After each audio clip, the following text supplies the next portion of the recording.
Ini saya di Kementerian Keuangan mencoba menganalisa kenapa sebelumnya nggak ada keributan, terus akhirnya ini tiba-tiba ada keributan.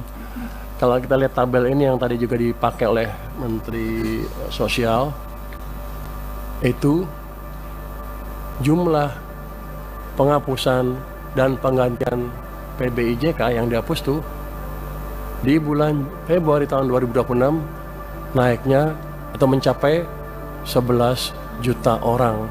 Itu hampir 10% dari total kan, dari 98. Sebelumnya 7, 1, 1, 1, 1 di bawah 1 juta, dan 1 juta di bawah 1 juta.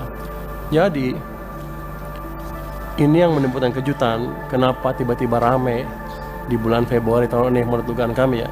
Karena sedemikian besar orang yang terpengaruh dan mereka tidak tahu bahwa mereka sudah tidak masuk dalam daftar lagi. Sehingga ya kerasa lah itu. Kalau 10% karena kan kerasa tuh, kalau 1% nggak ribut orang-orang. Begitu 10, hampir yang sakit tuh hampir semuanya kena tuh, dugaan saya ya. Jadi ini yang mesti dikendalikan ke depan. Kalau ada angkanya drastis seperti ini ya di smoothing sedikit lah, di average 3 bulan atau 4 bulan atau 5 bulan terserah, tapi jangan menimbulkan kejutan seperti itu. Bapak, Ibu pimpinan dan seluruh anggota Komisi 8, 9, dan 11 yang saya banggakan, kita semua tentu ingin program JKN ini dapat berjalan efektif sehingga benar-benar manfaatnya dirasakan seluruh masyarakat Indonesia tanpa keributan yang terlalu signifikan, karena uang yang saya keluarkan sama, nggak berubah. Kenapa keributannya beda? Berbagai langkah perbaikan tentunya harus terus dilakukan agar tepat sasaran. Apa? Iya keributan kan. Oh, ribut aja lu. Kan saya hanya diundang ke sini, katanya ada protes di masyarakat ramai. Tadi Bapak Ketua juga bilang ada keributan di masyarakat sedikit. Jadi saya bilang keributan aja lah biar sama bahasanya ya Pak ya. Tapi kita ngerti masalahnya di mana. Jadi dengan sejalan dengan tersebut, upaya perbaikan ketetapan sasaran senantiasa harus mempertimbangkan hal-hal sebagai berikut. Tadi Pak Menkes sudah memberi permintaan berapa bulan, segala bulan. Saya perkuat sedikit deh.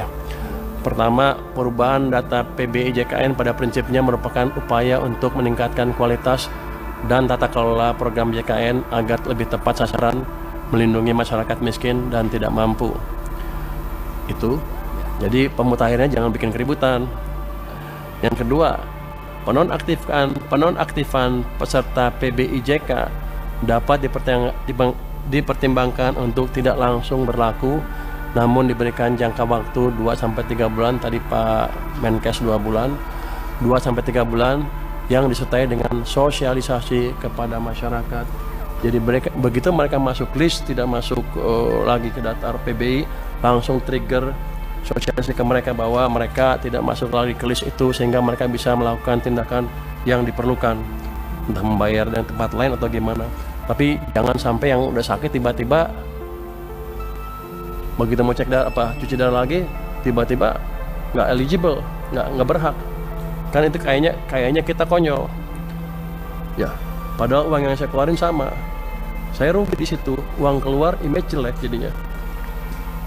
Pemerintah rugi dalam hal ini, Pak.